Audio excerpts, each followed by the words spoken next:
Assalomu alaykum akalar. Bugun 3-kuni yashir bo'lgan molimiz uy sharoitida davolayapmiz.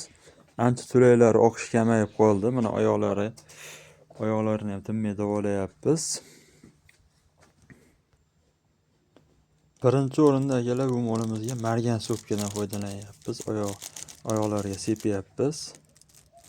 Uning orqasida mana bunday ko'pura bor ekan, mis ko'purami shunaqa narsa. Aniq nomini hali ham bilmadim. Vetaptekalarda sotar ekan. Birinchi o'rinda margan so'pkani sepib, orqasidan bundan eritma tayyorlab, mana akalar shunday holatda sosalaring, suvlaring ko'k ko'rinishga kirar ekan. 1 litrga 2 qoshiq solasiz siz. Shuni solib hozir sepib ko'rsatamiz. Mana akalar, ikkovidan ham eritmani tayyorlasalaring, margan so'pka hamda mis kupurami, shunaqa mis kupura deylik biz. O'sha narsani tayyorladik, yana qopqoqlarini teshib olganmiz. 3 kundan beri shunaqani sepyapmiz. 3-kun. Bugun hal sepganimiz 2 kundan beri sepyapmiz ekan. Oyoqlari ancha yaxshi bo'ldi.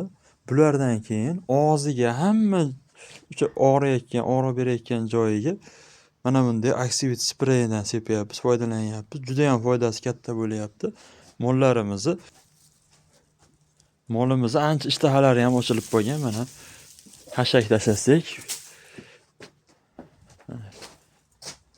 g'ajishni boshlayapti akalar.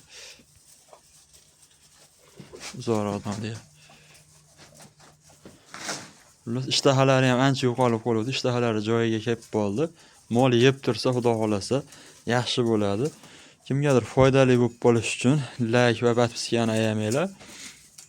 Qandaydir tushunmaydigan, bilmaydigan odamlar ham mana uyda bemalol o'zi bunaqa kasalni yaxshi paytida dorisini qilib tursa, qoldirmay, erinchoqlik qilmay, xudo xolasa davolanib yaxshi bo'lib ketadi.